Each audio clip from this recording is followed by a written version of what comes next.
Live TV, सच सबसे आगे। नमस्कार, आप देख रहे हैं द लाइव टीवी। आपके साथ मैं हूं भुवन शर्मा।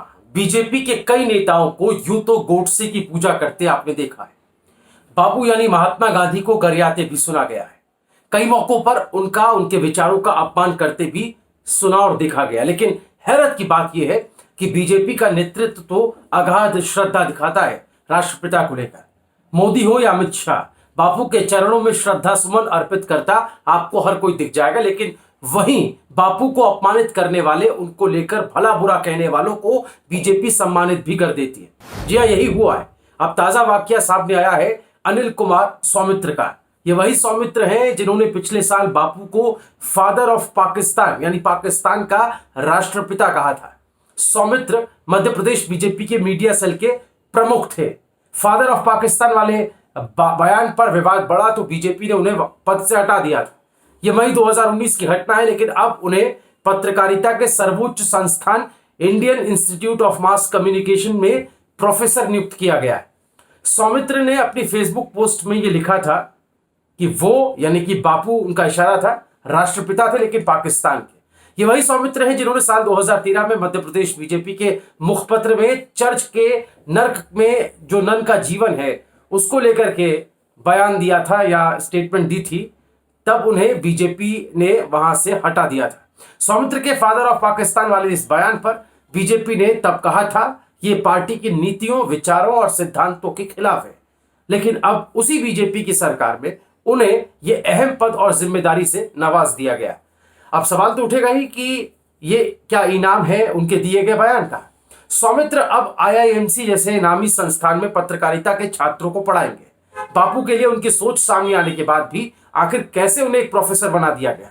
पत्रकार बनने जा रहे छात्रों को वो बापू के बारे में आखिर क्या पढ़ाएंगे, ये शायद अब बताने की जरूरत नहीं। आपको बता दें कि बीजेपी पर आईआईएमसी का भगवाकरण करने के आरोप लगते रहे हैं और इससे पहले भी कई नियुक्तियों पर विवाद हो चुका है।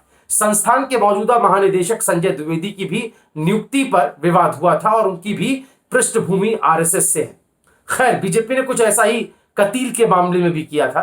यहां तक कि 10 दिन में कार्रवाई करने की बात तक कह दी गई थी, लेकिन कोई ठोस एक्शन होता नहीं दिखा।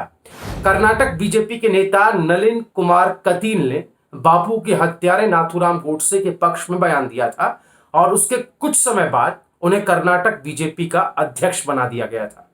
केंद्र सरकार बापू का अपमान करने वालों को उपकृत क्यों करती है, यह सवाल तो उठेगा। चाहे मामला कर्नाटक बीजेपी के नेता नलिन कुमार कतील का हो या फिर भोपाल से सांसद प्रज्ञा ठाकुर का। बापू के हत्यारे नाथूराम गोडसे को देशभक्त बताने वाली भोपाल की सांसद प्रज्ञा ठाकुर को रक्षा मंत्रालय की संसदीय सलाहकार समिति में शामिल किया गया था। भोपाल से बीजेपी सांसद प्रज्ञा सिंह ठाकुर ने लोकसभा में एसपीजी संशोधन विधेयक पर चर्चा के दौरान राष्ट्रपिता महात्मा गांधी के हत्यारे नाथूराम गोडसे का हवाला देशभक्त के तौर पर दिया था। नाथूराम गोडसे को देशभक्त बताने को लेकर राजनीतिक दुनिया के साथ साथ सोशल मीडिया पर भी इसका जमकर विरोध हुआ था। सुनिए क्या कुछ कहना था साध्वी प्रज्ञा का। नाथूराम गोडसे देशभक्त थे, हैं और रहेंगे।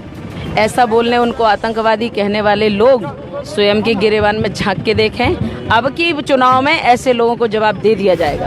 तो सुना आपने, बीजेपी और उसके विचारधारा से ताल्लुक रखने वाली जो दूसरे हिंदुत्ववादी संगठन हैं उनकी तरफ से कब कब बापू का अपमान हुआ, आइए ये भी आपको दिखाते हैं।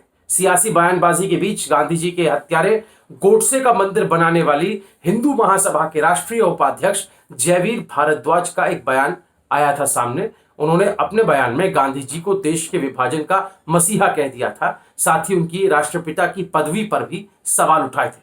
सुनाते हैं आपको वाला बयान। जो इस व्यक्ति को राष्ट्रपिता कहा जाता है, हम आज उसका जन्मदिन जो है, हम उस जन्मदिन वाले दिन आज कहना चाहते हैं स्पष्ट रूप से कि हिंदू महासभा इन्हें देश के विभाजन करने वाले मसीहा के रूप में देखती है, क्योंकि देश का विभाजन मोहनचंद करमचंद गांधी जी ने किया, जो आज जिनकी जन्मदिन है।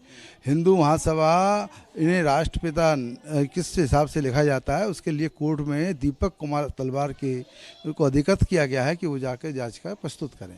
यदि गांधी जी चाहते तो ये है इस देश का विभाजन नहीं होता, क्योंकि 2 साल पहले उन्होंने कहा था कि मेरी लाश पर जो है इस देश का विभाजन होगा। लेकिन वो 2 साल बाद कौन सा ऐसा कारण बन गया जो देश का विभाजन हो गया, भारत पाकिस्तान का निर्माण हुआ और आज सबसे बड़ा जो है आर्थिक आधार से लेके सारी चीज़ें जो है पाकिस्तान पर फोकस करनी पड़ती हैं हिंदुस्तान को। लेकिन यहाँ पर ये एक अजीब सा विरोधाभास है कि प्रधानमंत्री नरेंद्र मोदी की बातों पर आंख मूंद कर भरोसा करने वाले उनके पक्के समर्थक भी महात्मा गांधी के मामले में उनसे एक राय होते नहीं दिखते हैं।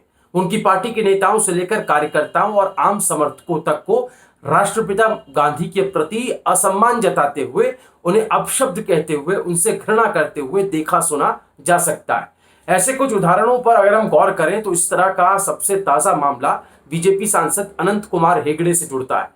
बीते फरवरी में दिए अपने विवादित बयान में हेगड़े ने महात्मा गांधी के स्वतंत्रता आंदोलन को ड्रामा बताया था। सुनिए जरा। ಸ್ವಾಮಿ ಬೆಂಗಳೂರನ್ನ ಹಿಂದುತ್ವದ ಕ್ಯಾಪಿಟಲ್ ಮಾಡಬೇಕು ಅನ್ನುವಷ್ಟು ಉದ್ದೇಶ ಇಲ್ಲ, ಇಡೀ ದೇಶವನ್ನೇ ಇಡೀ ಜಗತ್ತನ್ನೇ ಹಿಂದುತ್ವದ ಕ್ಯಾಪಿಟಲ್ ಮಾಡಬೇಕು,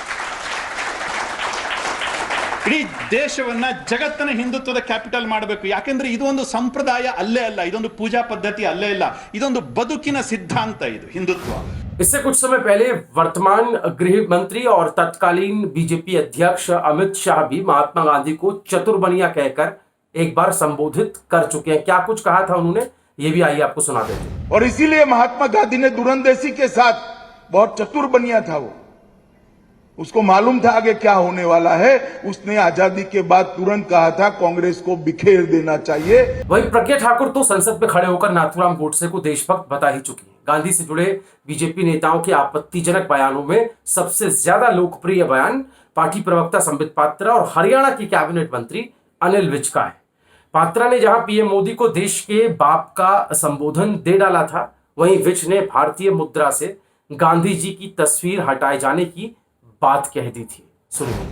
खादी उठ ही नहीं सकी, खादी डूब गई। महात्मा गांधी का ऐसा नाम है, नोट के ऊपर चिपक गया जिस दिन से, उस दिन से नोट की डिवैल्यूएशन हो गई। तो अच्छा किया है कि गांधी का हटा के मोदी का लगाया। मोदी ज़्यादा बेटर ब्रांड नेम है और मोदी का लगने से 14% जो है सेल बढ़ी है। इनके बयानों का असर कुछ यूं हुआ कि आज भी जब तक सोशल मीडिया पर लोग पीएम मोदी को राष्ट्रपिता घोषित किए जाने और नोटों पर से बापू की तस्वीर हटाए जाने की मांग या भविष्यवाणी करते दिखाई दे जाते हैं, इसके साथ साथ सोशल मीडिया पर आम समर्थकों द्वारा महात्मा गांधी की हत्या को सही ठहराने वाले अनगिनत कारणों, उनके चरित्र पर उंगली उठाने वाली बातों के साथ साथ उन्हें हिंदू धर्म का दुश्मन बताए जाने जैसी तमाम बातें अक्सर देखने सुनने को मिलती रहती हैं। ऐसे में ये सवाल क्यों ना उठाया जाए कि गांधी के नाम पर राजनीति चमकाने वाले लोग गांधी को अपमानित करने वाले या उनके हत्यारों की उपासना करने वालों पर मेहरबान क्यों होते हैं? ये कैसा दोहरा चरित्र है? आपकी क्या राय है इस मुद्दे पर? हमें कमेंट में जरूर बताएं। द लाइव टीवी को सब्सक्राइब करना ना भूलें। द लाइव टीवी, सच सबसे आगे।